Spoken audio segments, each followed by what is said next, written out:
Hello, everyone, and welcome to today's edition. I am your anchor, Blessing Dolo, broadcasting live from the Old and TV studios. And with me today is an amazing person in the presence of Dr. Christine Mushibwe, all the way from Zambia. Thank you, Doctor, for honoring our invitation. How are you faring? I'm okay. Thank you so much. It's just so hot here in Zambia. It is well. It is well. So, Thank you. actually, when you accepted our invitation, there were some few questions that I drafted out for you. Um, Without taking much time, first of all, could you, in a very brief brief phrase, could you tell us a bit about yourself, who you are, that's career-wise? Yeah, I'm a woman, and I usually say that I'm one of those women that God has blessed with a masculine voice. Most of the time, people, if they're speaking to me through the phone, they tend to think I'm a man. So I'm proud of that. But I'm a mother of 4 children, proudly married. I started my career as a home economics teacher, secondary school, and which I think I did very well until I progressed up to the position of a deputy head teacher, from a head of department to a deputy head teacher. It was then that I realized my career was not completely in the office. I needed to go out. I wanted to be with students. But then I thought probably I need to move away from education. And so I decided to go for further studies. And that's how I ended up doing my master's in human resource development. And after that, somehow I was drawn back to education. And I thought, why not do a PhD in education? Because I've been in education for a long time. And I'd seen a number of issues, especially relating to women. And that's how I ended up going to do my PhD. And from there, I started teaching in the universities. So I progressed from lecturer, head of department, dean, DVC, up to the position of a vice chancellor. So Wow. in the community, I'm running an NGO at the moment that is to do with the training of community school teachers. You know, community school teachers don't get any training. So as an NGO, we get a number of these community teachers and just offer them for free training in about 3 important courses, and that is science, mathematics, and technology. And then I'm heavily involved in church. I'm a leader in church, and I'm in counseling. I counsel couples together with my husband, and I'm a chair lady for the women's ministry, and I do a lot of things. I'm an author, and I don't know how many things I can say. And, That's quite a huge one right there. That's quite a huge one right there. So, actually, I understand that you're a VC. Kindly share with us what it means to be the VC of one of the globally recognized online universities driven by technology, and how has the journey been? I think it's a privilege, really. It's a privilege, and I'm sure a lot of people look forward to being a leader or a CEO for such kind of a university. However, it is coupled with the challenges, because like at the moment with COVID-19, the challenge that is there is that almost each and every university is trying as much as possible to find strategies of remaining in the business or being in the competitive advantage. We've been there, and that is who we are. We are an online university. Technology is one of those things that we are engaged in. But now we have a challenge because we need to prove ourselves. We need to prove ourselves that we are that online university that people should be looking out for. We are the ones that are the normal in the new normal, whilst a number of universities are now just trying to operate in the new normal. So we are already technologically advanced in terms of what we do with online education. So the others are trying to get into the business. And so they are going to be a challenge, and we need to ensure that we move on and come up with other innovative ways of offering even far much better. Wow. Okay. That's great. Given your introduction, it was quite a lot to swallow. So, with that understanding, you are a woman of diverse components, a scholar, practitioner, entrepreneur, executive leader, HR consultant, and also a mother. How do you manage these roles together? Well, honestly speaking, I don't even know. But one of the things that I usually do when I wake up, immediately I put my feet on the floor. The first thing I do is ask God to give me wisdom. And one of the things that I keep really, that I hold on to is, let me lean not on my own understanding, but that I may lean on the understanding of God, because I know by so doing, He directs my path, He orders my path. And that has really, really helped me. I think without that, I don't think I would really manage.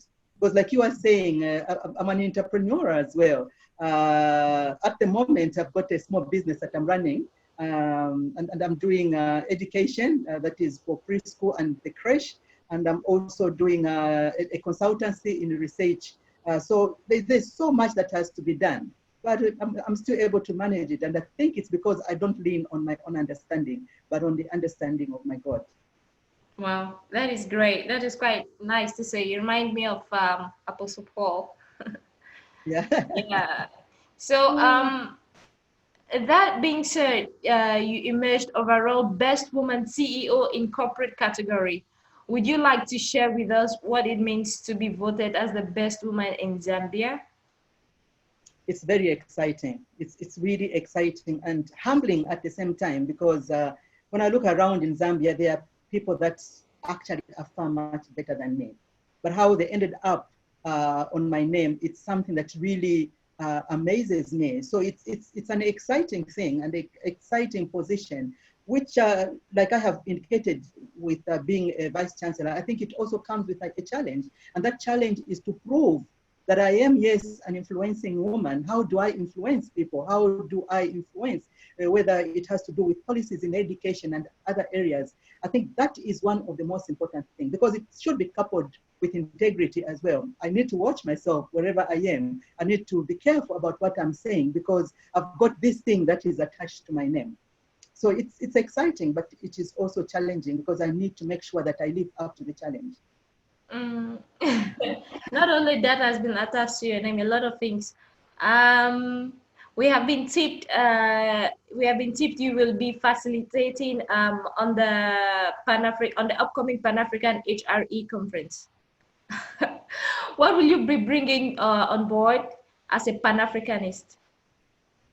There's one thing, especially in human resource development, and that is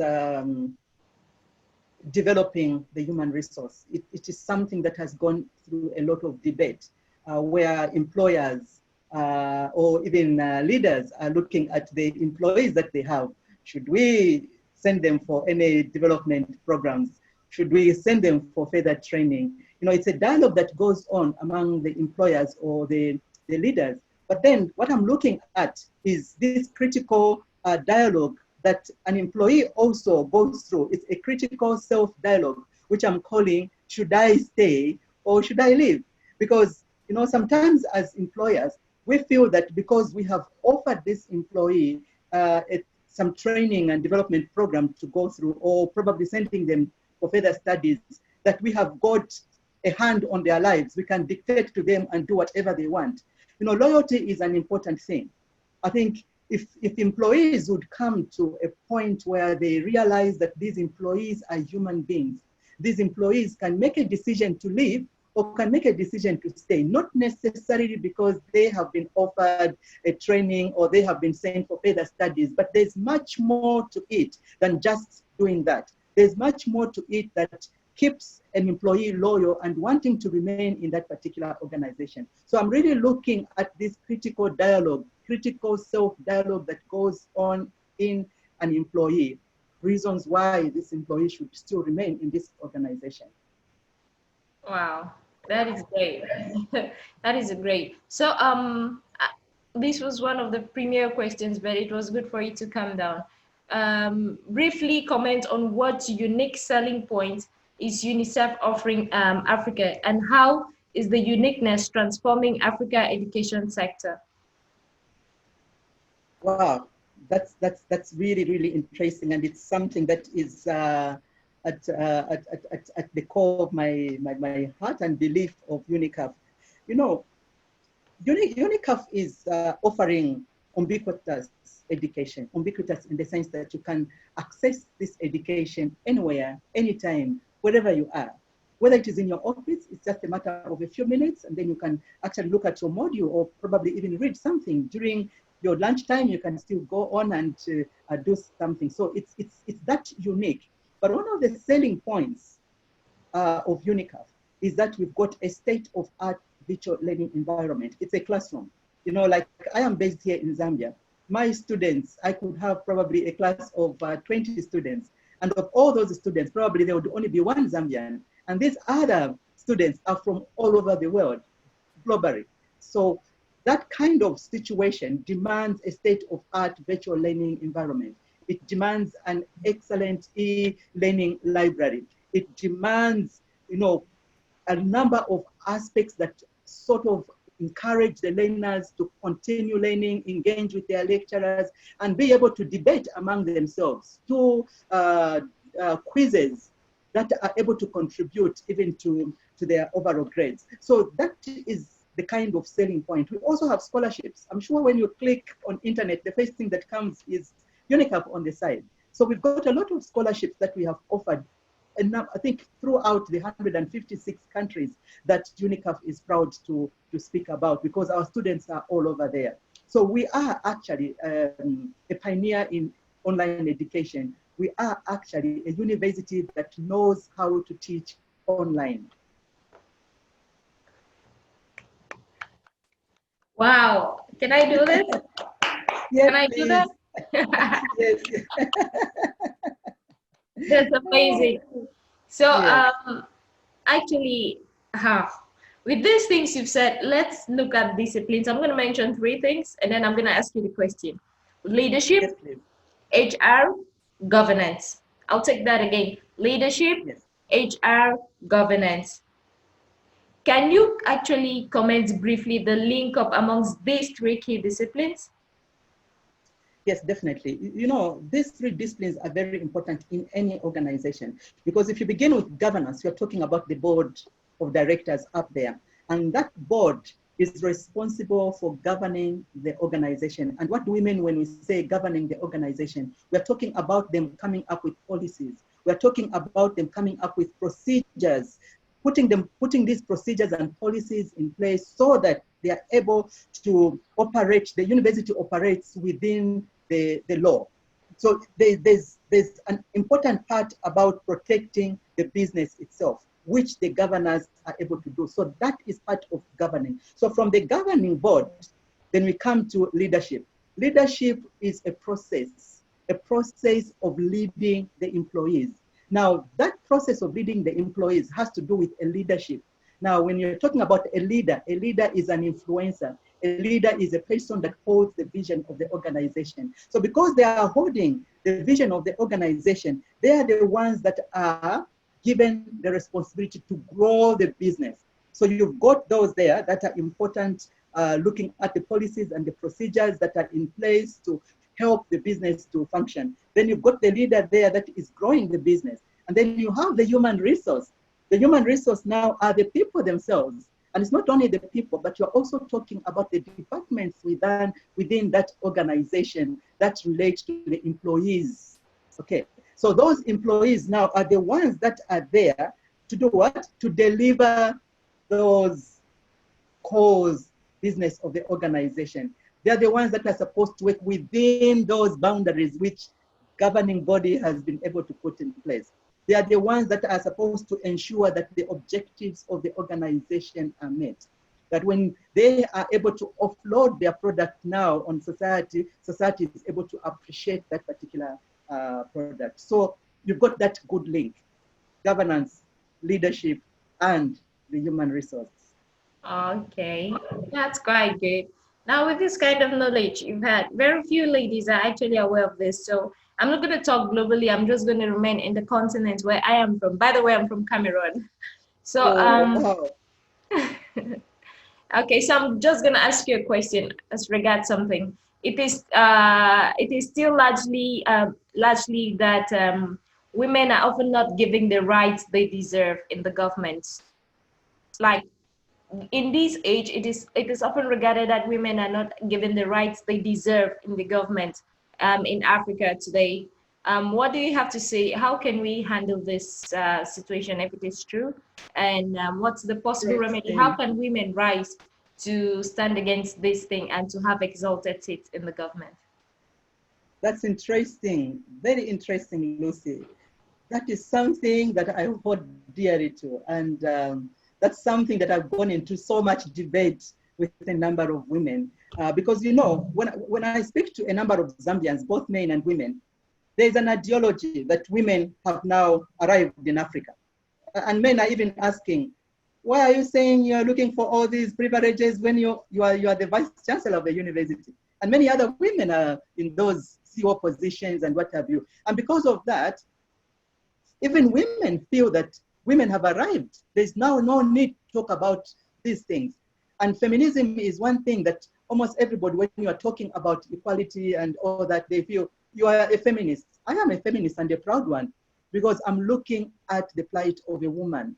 And that is very important. You know, we are still riding as Africans on the apron strings of our Western fellow women. They fought and they've brought us to this point where now we can go to work, where now we can earn a wage.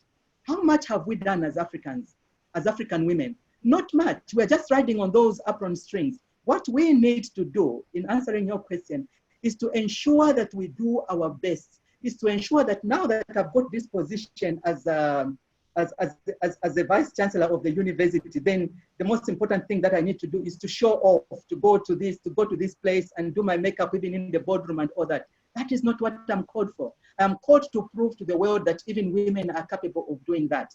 I'm called to assure the fellow women that they are able to do the same. No woman cannot do that. Education has proved to be able to draw women to do even far much more than what men can actually do. So as women that are in such kind of positions, we have got a challenge. And a challenge is not to get comfortable in our positions. A challenge is to move on. I was a home economics teacher. And when I tell people I was a home economics teacher, they're like, oh, you were a domestic teacher. It doesn't matter, because I'm no longer a domestic teacher, but the skills I attained from that domesticity, I'm still able to use them wherever I go. And I don't allow anybody to run over me, because I know what I'm representing. If a man can represent an organization, I can do that probably 5 times more. So we need to do our best. We need to prove.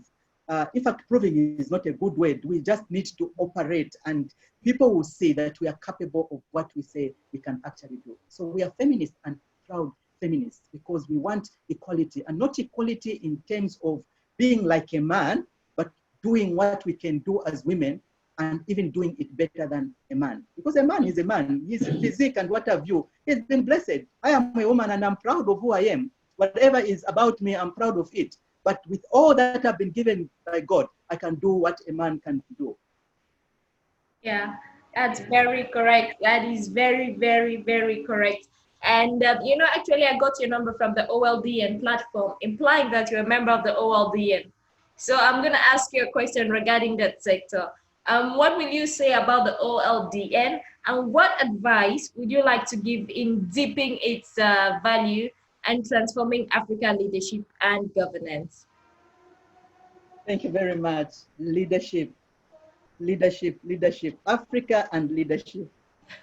There's all this confusion about Africa and leadership. A fellow friend of mine, a professor, did a small survey at one university and asking master's students, including the PhD students, as to what leadership is.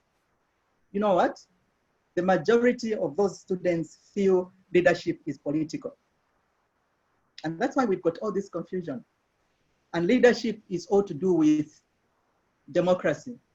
And that's why we've got all the confusion in Africa. And leadership has to do probably with chieftainship. And that is why we've got all this confusion in Africa. I think what OLD is doing is excellent. I've looked and I've read a number of submissions on the WhatsApp group, and what OLD is doing, they are in the right path. That is what we need to do, to redefine leadership for Africa, to redefine leadership that Africans can lead themselves. Africans have got the minds, they have got the vision, they know what they need. All we need is to ensure that we train people, we develop people to begin to understand, to change their mindset that the boss is not the boss. We are the leaders. So what OLD is doing, I think is an excellent thing. and they need to keep on. And the more they do it, the more they bring in people, the more Africans are going to realize that they are leaders, and excellent leaders are right here within Africa and can actually turn Africa upside down and be the source of everything that we need, because we have everything. We can do without the other continents, we can still manage. It's until we begin to manage our own resources, until we begin to lead our own human resource, until we begin to lead ourselves, shall we develop more leaders and more leaders and more leaders, and Africa will never be the same. So, long life, OLDN. Wow. Thank you very much. I'm curious, what language do you speak in Zambia? I speak Chewa from the eastern side of Zambia, but I also speak Bemba from the northern part of Zambia. I speak it very well, in fact, better than my mother tongue language, because that's where my husband comes from and that's where I got my education. But I also speak English very well, because English is the medium of communication here Yes, in Zambia. very true. Like, is there a national language? For example, like English is spoken everywhere in the nation. Is there a language that is spoken everywhere in Zambia? It's just like English? Not at the moment. We don't have a national language. We only have English as the major language of communication. But we are now trying, we come back like in education, where we are encouraging the mother tongue language to be used in the first years of primary education. So we are trying to bring out some languages, because we've got close to 72 languages in Zambia.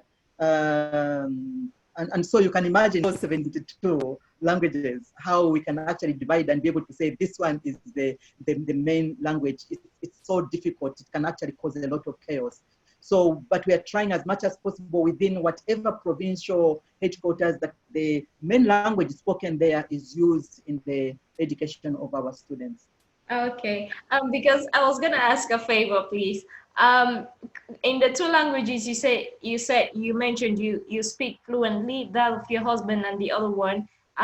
Could you help me say thank you for watching OLDN and stay tuned in those languages, respectively, please? In my mother tongue, it is Zikomo Kwambili. Zikomo Kwambili. In my husband's, which is Bemba, it's Natasha Sana. Okay.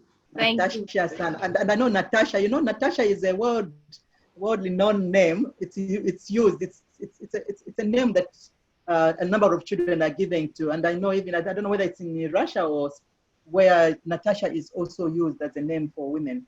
So that is Natasha. Natasha means thank you. Sana means very much. So Natasha Sana. How do you say thank you for watching? You just say Natasha Sana. Okay. Yeah, Natasha that will, Sana. thank you. I give you a clap for that. Well pronounced. That's amazing. Thank you very much, Doctor, for joining today's session. Indeed, again, it was such a privilege to have this insightful conversation. One of our slogans at OLDN, which came up, it was actually igniting insightful conversations. It was such an insightful conversation with you, Dr. Christine Mushibwe. Thank you very much for joining. Mushibwe. Okay, and we have come to the end of today's session. So thank you all for watching and stay tuned in for the next edition. Once again, I am your anchor, Blessing Dolo, broadcasting live from the OLD and TV studios. And please, if you're watching us on Facebook, please make sure you follow us on Facebook. And if you're watching us on YouTube, please make sure you subscribe. And why not hit the notification bell, so whenever we upload a video, you're the very first to see the video we upload. And you can follow us on Instagram and Twitter. And why not, if you want to be a member of the OLDN family, please visit www.central.com. The link will be attached to this video. Thank you everyone for watching, and stay tuned in for the next edition. Bye. Yeah.